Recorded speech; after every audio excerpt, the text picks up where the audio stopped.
میں اپنے استاد صاحب کی خدمت میں جن سے میں نے تفسیر پڑھی شہد لے کر گیا، 76-77 کی بات، پرائیویٹ مرکز میں ہی مدرسہ ہے مولانا جمشید صاحب۔ میں نے کہا حضرت یہ شہد لایا ہوں۔ کہاں سے لائے ہو؟ کہا جی میرے اپنے باغ کا ہے۔ میں نے کہا میں نے خود توڑا، باغ میں لگا تھا آم کا۔ میں نے کہا جی میرے اپنے باغ کا ہے۔ تو مجھ سے فرمایا تیرے باپ نے اپنی بہنوں کو زمین میں سے حصہ دیا تھا؟ ایک شہد کی بوتل اس وقت 10 روپے کی آ جاتی تھی۔ اور کتنا گہرا سوال کیا، یہ نہیں کہا ماشاءاللہ جزاک اللہ، یہ نہیں کہا تیرے باپ نے اپنی بہنوں کو زمین میں سے حصہ دیا تھا؟ اگر دیا تھا پھر تو یہ شہد حلال ہے، اور اگر نہیں دیا تھا تو سارا ہی حرام ہے، تو میں نہیں لوں گا، یہ مطلب تھا۔ ہاں بھائی تیرے ابا نے بہنوں کو زمینوں میں حصہ دیا تھا؟ میں نے کہا جی شکر ہے میرے ابا کی بہن ہی کوئی نہیں،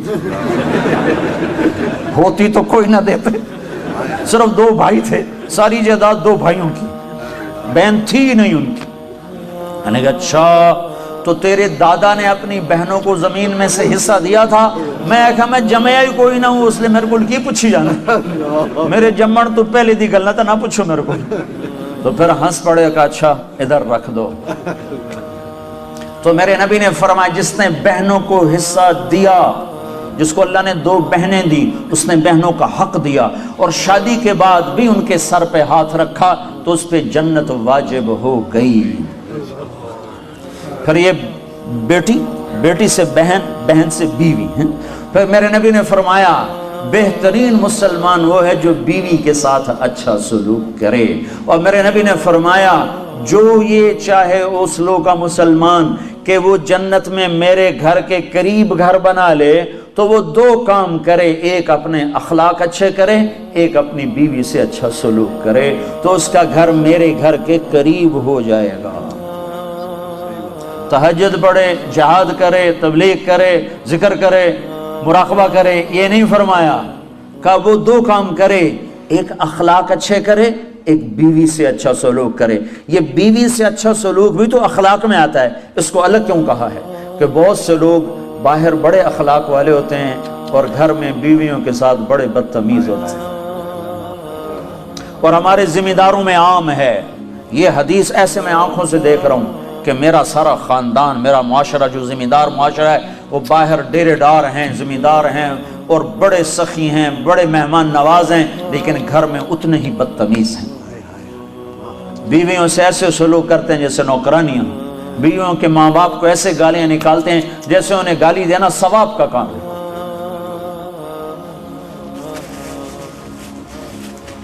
تو اس لیے اس کو الگ ذکر کیا کہ جو یہ چاہے جنت میں میرے گھر کے قریب گھر بنائے۔ کون نہیں چاہتا؟ تم چاہتے ہو کہ نہیں چاہتے ہو؟ تو اللہ کے نبی نے کہا 2 کام کرو، ایک اخلاق اچھے کرو، ایک اپنی بیوی سے اچھا سلوک کرو۔ پھر بیویوں کو بھی سمجھایا، برابری، توازن قائم کیا ہے کہ اگر میری شریعت میں سجدہ ہوتا تو میں بیوی سے کہتا خامند کو سجدہ کرے۔ ایک عورت نے پوچھا یا رسول اللہ میری شادی ہو رہی ہے، میرے خامند کا میرے اوپر کیا حق ہوگا؟ تو آپ نے فرمایا تیرے خامند کے جسم پہ پھوڑے پڑ جائیں، پھوڑے ہو نکل آئیں، اور پھوڑوں میں پیپ پڑ جائے، اور تو زبان سے چاٹ چاٹ کے اس کے زخم صاف کرے، تو بھی تو نے خامند کا حق ادا نہیں کیا۔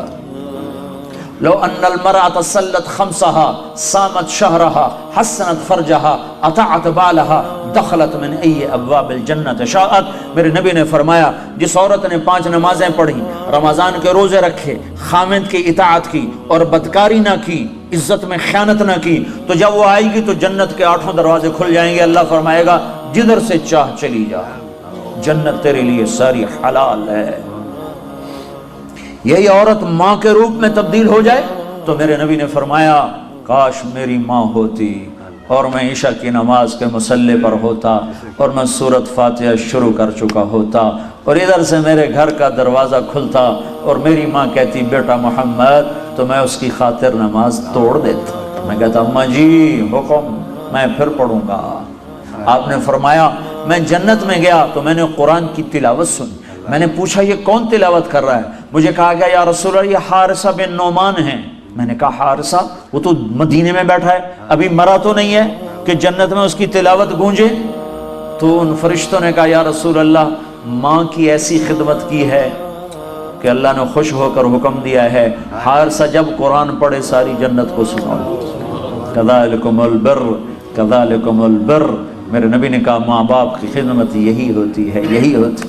آپ نے کہا عمر تیری زندگی میں ایک شخص آئے گا یمن سے، اس کا نام ہوگا اویس، اس کا قبیلہ ہوگا عامر، اور اس کا خاندان ہوگا قرن، اور اس کا رنگ ہوگا کالا، اور اس کا قد ہوگا درمیانہ، اور اس کی کمر پہ ہوگا سفید داغ۔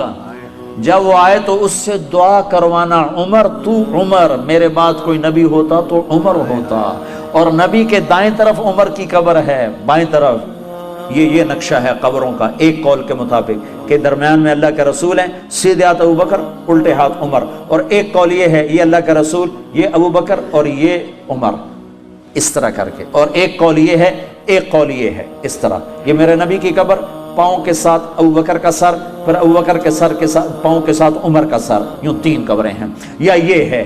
تو بہرحال وہ روضہ رسول میں ہے عمر، میرے بعد نبی ہوتا تو عمر ہوتا۔ اور آپ مسجد میں داخل ہوئے، آپ کے ادھر ابو بکر تھے ادھر عمر تھے، تو آپ نے دونوں کے ہاتھ پکڑ لیے اور آپ نے کہا دیکھو دیکھو مجھے دیکھو، قیامت کے دن میں ایسے اٹھایا جاؤں گا کہ ادھر میرے ابو بکر ہوگا اور ادھر میرے عمر ہوگا۔ تو اسے کہا جا رہا عمر اویس سے دعا کروانا۔ یا رسول اللہ وہ اویس سے کیوں کرواؤں؟ کہ اس نے ماں کی ایسی خدمت کی ہے، جب وہ ہاتھ اٹھاتا ہے تو اللہ اس کے ہاتھ خالی نہیں لوٹاتا۔ تمہاری مائیں ذلیل ہوتی پھرتی ہیں اور تم یہاں جانتے بھی نہیں ماں ہوتی کیا ہے، یہاں تو سب کراؤن جانتے ہیں، کراؤن۔ حضرت عمر کا زمانہ آ گیا، ہر سال حج کرتے تھے، ہر سال حج میں اعلان کرتے، کوئی اویس بنی عامر کوئی بھی نہیں ہوتا تھا۔ ایک سال گزرا تو آپ نے حج میں سارے حاجی اکٹھے کر لیے، جبل ابی قبیس کے سامنے کھڑا کر دے، کہا بھائی سارے کھڑے ہو جاؤ، اور کہا بھائی یمن والے کھڑے رہو باقی سارے بیٹھ جاؤ۔ تو یمن والے کھڑے، ہاں بھائی سارے یمن والے بیٹھ جاؤ، بنو عامر کھڑے رہو، تو بنو عامر کھڑے ہو گئے۔ پھر سارے بنو عامر بیٹھ جاؤ، کرنی کھڑے رہو، تو ایک کرنی کھڑا رہا، ایک، باقی سارے بیٹھ گئے۔ تو حضرت عمر نے پوچھا بھائی تو کرنی ہے؟ کہا جی ہاں۔ کہا تو اویس کو جانتا؟ جی جانتا، میرا سگا بھتیجا ہے، میرے سگے بھائی کا بیٹا، پر وہ تو پاگل سا ہے، آپ اس کا کیوں پوچھ رہے ہیں؟ تو حضرت عمر رونے لگے، کہنے کہ پاگل وہ نہیں تو ہے، یہ بتا وہ حج میں آیا ہے؟ کہا جی آیا ہے۔ کدھر ہے؟ کہا جی وہ اس وقت اونٹ چرانے جاتا ہے عرفات کی طرف۔ تو آپ نے حضرت علی کو ساتھ لیا اور دوڑ لگائی، گئے تو اویس کرنی ایک درخت کے نیچے نماز پڑھ رہے اور اونٹ ان کے چاروں طرف چل رہے، تو یہ دونوں حضرات آ کے بیٹھ گئے۔ انہوں نے دیکھا کچھ لوگ آ گئے تو انہوں نے نماز مختصر کر دی، تو انہوں نے پوچھا، حضرت عمر نے پوچھا بھائی کون ہو؟ کہا جی مزدور ہوں۔ کہا تیرا نام کیا ہے؟ کہا جی اللہ کا بندہ عبداللہ۔ کہا بھائی وہ نام پوچھ رہا ہوں جو تیری ماں نے تیرا رکھا ہو۔ وہ کہنے کا تو میرا انٹرویو کیوں لے رہا ہے؟ ان کو نہیں خبر کہ یہ عمر ہیں، یہ تو تابعین میں سے نا، دیکھا بھی نہیں، پہلی دفعہ حج پر آئے ہیں۔ تو حضرت علی بول پڑے کہ بھائی یہ امیر المومنین ہیں عمر بن خطاب اور میں ہوں علی بن ابی طالب۔ تو وہ پھر ایسے کام گئے، کہنے میں معافی چاہتا ہوں، میں نے آپ کو نہیں پہچانا، میں آپ کو بھی سلام پیش کرتا ہوں اور آپ کو بھی سلام پیش کرتا ہوں، میرا نام میری ماں نے اویس رکھا ہے۔ تو حضرت عمر نے کہا کپڑا ہٹاؤ اپنی کمر سے۔ تو ان سے کمر سے کپڑا ہٹایا تو سفید نشان تھا، تو کہا ہاتھ اٹھا اور ہم دونوں کے لیے دعا کریں۔ وہ رونے لگے، کہا میں تو آپ قدموں کی خاک نہیں، میں آپ کے لیے کیسے دعا کروں؟ کرنی پڑے گی، ہمارے نبی نے ہمیں کہا تھا کہ تیری ماں کی خدمت نے تجھے وہاں تک پہنچا دیا ہے کہ تو یوں کرتا ہے تو اللہ لبیک کہتا ہے۔